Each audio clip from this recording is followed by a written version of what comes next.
આજની આ tasty recipe એકવાર જો તમે રાતના જમવામાં બનાવીને ખાતા ખાતા પેટ તો ભરાઈ જશે પણ મન નહીં. અને ખૂબ જ ઓછા તેલમાં તળિયા વગર, સોડા કે ઈનો વગર એકદમ જ સરસ સુપર સોફ્ટ નાસ્તો તૈયાર થઈ જાય છે. તો ચલો રેસીપી શરૂ કરીએ. ગેસ ઉપર એક કઢાઈ મૂકી દઈશું ને આમાં ઉમેરીશું 2 ચમચી જેટલું તેલ. તેલ ગરમ થાય એટલે તેમાં થોડુંક જીરું ઉમેરીશું અને જીરુંને શેકાવા દઈએ.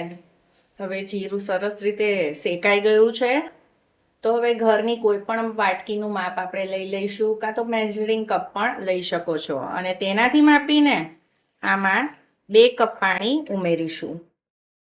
હવે આ પાણીને થોડુંક ગરમ થવા દઈએ. ત્યાં સુધી આમાં થોડાક આપણે ચીલી ફ્લેક્સ ઉમેરી દઈએ.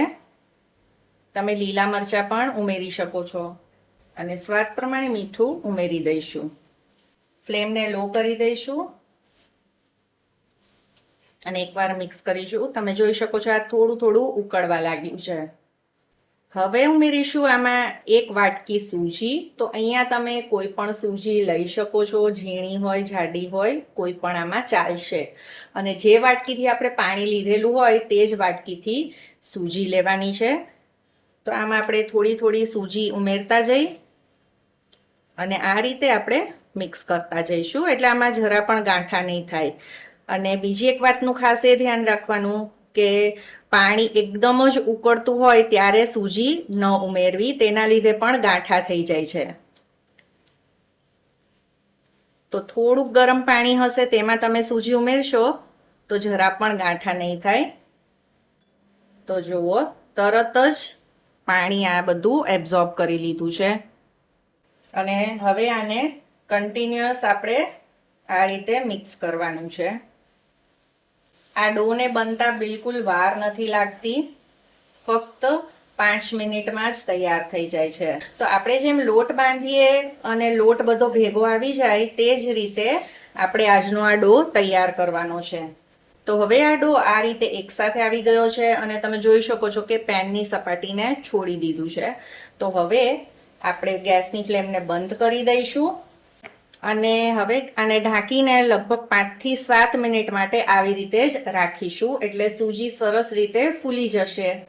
સૂજી સેટ થાય છે ત્યાં સુધી આપણે આનું સ્ટફિંગ તૈયાર કરી લઈએ. તો તેના માટે મેં આ રીતે નાની સાઈઝના 6 નંગ બટેટાને બાફી લીધા છે. તેની છાલ કાઢી અને આ બટેટાને એકદમ ઠંડા કરી લીધા છે અને હવે આને આપણે મેશ કરી લઈશું. તો તમે આને ખમણીથી ખમણી પણ શકો છો અથવા તો મેશ પણ કરી શકો છો. તો આને મેશ કરી લીધા છે. તો હવે આપણે આગળની પ્રોસેસ જોઈએ અને સ્ટફિંગનો વઘાર તૈયાર કરીએ. તેના માટે 2 નાની ચમચી તેલ મૂકીશું પેનમાં કે કઢાઈમાં. તેમાં ઉમેરીશું રાઈ, જીરું અને વઘારને આવવા દઈશું.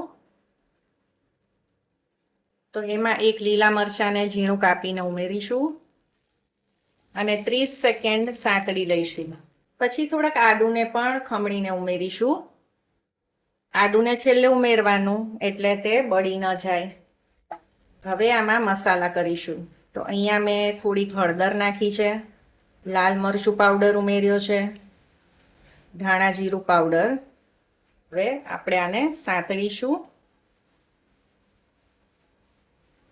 ફ્લેમને લો જ રાખવાની છે એટલે મસાલા બળી ન જાય. અને હવે આ બટેટાના માવાને આમાં ઉમેરી દઈએ. હવે આને મિક્સ કરતા પહેલા સ્વાદ પ્રમાણે મીઠું ઉમેરી દઈશું. થોડોક આમચૂર પાવડર, આની જગ્યાએ તમે ચાટ મસાલો પણ ઉમેરી શકો છો. અને અહીંયા મેં અડધી ચમચી પાઉંભાજી મસાલો ઉમેર્યો છે. આનાથી આ સ્ટફિંગનો ટેસ્ટ ખૂબ જ સરસ આવશે અને એની જગ્યાએ તમે ગરમ મસાલાનો ઉપયોગ પણ કરી શકો છો.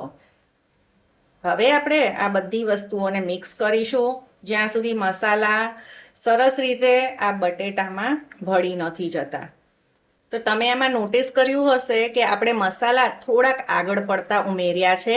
એનું કારણ એ છે કે જે આપણે સૂજીનો ડો તૈયાર કર્યો છે તેમાં ખાસ બીજા કોઈ મસાલા નથી ઉમેર્યા. તો હવે આપણું આ સ્ટફિંગ પણ તૈયાર છે. તો ગેસની ફ્લેમને બંધ કરીએ. તો આ સ્ટફિંગને આપણે એકદમ જ ઠંડુ કરી લઈશું. ને આને એક તરફ રાખી દઈએ. આપણે આ જે સૂજીને ઢાંકીને રાખેલી તે ટ્રાન્સફર કરી દઈશું. સૂજી પહેલાં કરતાં ફૂલી ગઈ છે અને હાથેથી આપણે થોડુંક કેળવી શકીએ તેટલી ઠંડી થઈ ગઈ છે.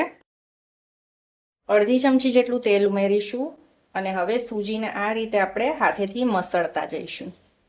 આ રીતે મસળવાથી સૂજી એકદમ જ સોફ્ટ અને નરમ થઈ જશે અને જેમ આપણે લોટ બાંધીએ અને લોટ બધો ભેગો આવી જાય તે જ રીતે આ પણ થઈ જશે.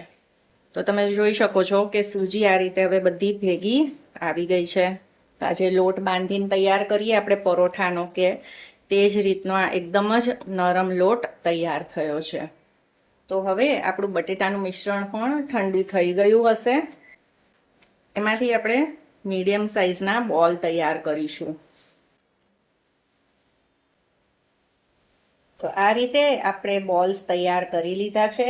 આજનો નાસ્તો આપણે સ્ટીમ કરીને બનાવવાના છીએ એટલે આપણે આ રીતે સ્ટીમરની જાળી હોય કે પછી આ રીતે કોઈ પણ કાણાવાળી પ્લેટ હોય તેને આપણે થોડુંક આ રીતે ઓઇલથી ગ્રીસ કરી લઈશું. આપણે આ ડો લઈ લઈએ અને તેમાંથી આ રીતે મીડિયમ સાઇઝનો આપણે બોલ લઈ લઈશું અને ત્યાં સુધી આ ડોને ઢાંકી દઈશું એટલે તે કોરો ન થઈ જાય, ડ્રાય ન થઈ જાય. હવે હાથમાં લીધા પછી આ રીતે 1 થી 2 વખત આ રીતે મસળીશું એટલે આ તમે જોઈ શકો છો એકદમ જ નરમ અને સોફ્ટ થઈ ગયો છે. આમાંથી એક ગોળનું તૈયાર કરીશું અને હવે જેમ આપણે કચોરી બનાવીએ ગોળ ગોળ ફેરવીએ તે જ રીતે આમાંથી એક નાની પૂરી જેવું કે પછી વાટકી જેવું તૈયાર કરવાનું છે. હવે જો વચ્ચેની સાઈડ આ થોડુંક જાડું રહેશે અને કિનારીઓ પાતળી રહેશે. તો આ રીતે સેજ મીડિયમ સાઇઝની પૂરી જેવું આપણે તૈયાર કરી લઈશું. હવે આમાં આ સ્ટફિંગવાળા બોલને મૂકી દઈશું અને હવે કિનારીઓને ભેગી લઈ આવીશું. ડો આપણો એકદમ જ સોફ્ટ અને નરમ છે એટલે તે આસાનીથી આ રીતે સીલ થઈ જશે અને પછી આ રીતે થોડુંક પ્રેસ કરી દઈશું અને આ શેપ આપી દઈશું. તો આ સાઈડથી પણ એકદમ જ બરાબર સીલ છે અને પછી આપણે આમાં મૂકી દઈએ જેમાં આપણે સ્ટીમ કરવાનું છે. તો આ રીતે આપણે બધા જ નાસ્તાને તૈયાર કરી લીધું છે. તો આજના માપમાંથી કુલ 10 આ રીતના નાસ્તા તૈયાર થયા છે.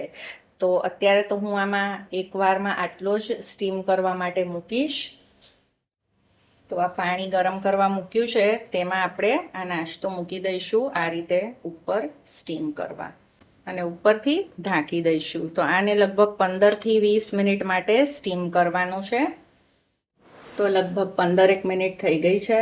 તો તમે જોઈ શકો છો કે આ નાસ્તો એકદમ જ ફૂલીને સરસ તૈયાર થઈ ગયો છે. તો હવે આપણે ગેસની ફ્લેમ બંધ કરી દઈશું. તો જુઓ કેટલો સરસ આ નાસ્તો તૈયાર થયો છે. તો તમે આને આ રીતે પણ ખાઈ શકો છો, ખૂબ જ ટેસ્ટી લાગશે. પણ આજે આપણે ખૂબ જ ઓછા તેલમાં એક વઘાર તૈયાર કરીશું જેનાથી આ નાસ્તાનો સ્વાદ 100 ગણો વધી જશે. તો નાસ્તાના વઘાર માટે એક આ રીતે પોળું પેન લઈશું અને તેમાં 2 ચમચી જેટલું તેલ મૂકીશું અને આ રીતે પાથરી દઈશું. તેલને સહેજ ગરમ થવા દઈએ. એમાં થોડીક રાઈ ઉમેરીશું. થોડા કાળા તલ ઉમેર્યા છે. આની જગ્યાએ સફેદ તલ પણ ઉમેરી શકો છો પણ કાળા તલ ઉમેરવાથી તેનો દેખાવ સરસ આવશે.